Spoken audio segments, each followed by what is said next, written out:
Ça se passe au Québec.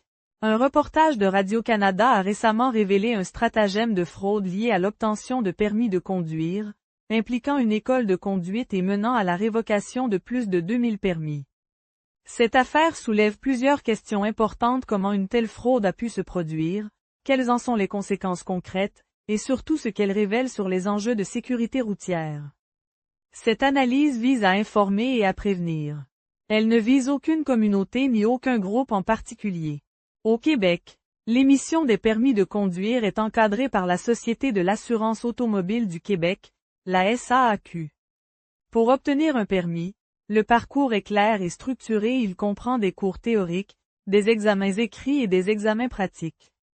Ce processus existe pour une raison essentielle, assurant que chaque conducteur sur la route possède les compétences nécessaires pour conduire de façon sécuritaire.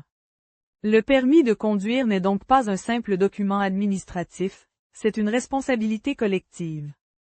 Selon le reportage de Radio-Canada, une enquête a mis au jour un stratagème de tricherie dans une école de conduite. Des permis auraient pu être obtenus sans que toutes les exigences légales soient respectées, ce qui signifie que certaines personnes ont pu accéder à un permis sans démontrer les compétences normalement exigées par le système. À la suite de cette enquête, plus de 2000 permis ont été révoqués ou sont en cours de révision par les autorités. Il est important de le préciser clairement: l'enquête ne vise pas des conducteurs en fonction de leur origine ou de leur statut, mais uniquement des permis obtenus de manière irrégulière. Les conséquences d'une fraude de cette ampleur sont importantes. D'abord, il y a la révocation du permis. Un permis obtenu frauduleusement peut être annulé, même plusieurs années après son émission. Ensuite, il y a des conséquences judiciaires.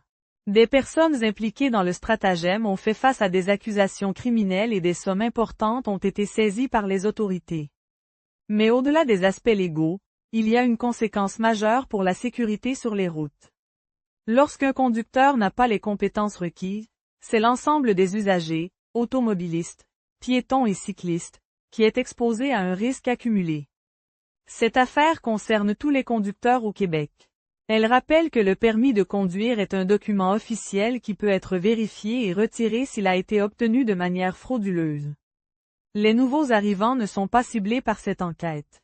Ils font simplement partie des publics qui doivent être clairement informés du fonctionnement du système québécois, au même titre que toute personne qui obtient un permis pour la première fois ou qui change de juridiction.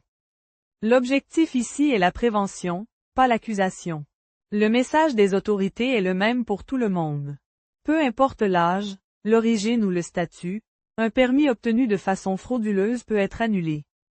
Cette affaire rappelle l'importance de choisir une école de conduite reconnue, de refuser toute offre qui promet des raccourcis illégaux et de suivre les démarches officielles, même si elles prennent plus de temps. Faire les choses correctement est la seule option sécuritaire à long terme. Cette affaire de fraude à la SAAQ nous rappelle une réalité essentielle: la sécurité routière n'est jamais négociable. Le permis de conduire n'est pas un privilège automatique, c'est une responsabilité envers soi-même et envers les autres. Cette analyse vise à informer et à prévenir, afin que chacun puisse comprendre les règles, les respecter et contribuer à des itinéraires plus sécuritaires pour tous. Merci de suivre Canada en Actu. Nouvelle vidéo tous les jeudis à 18h.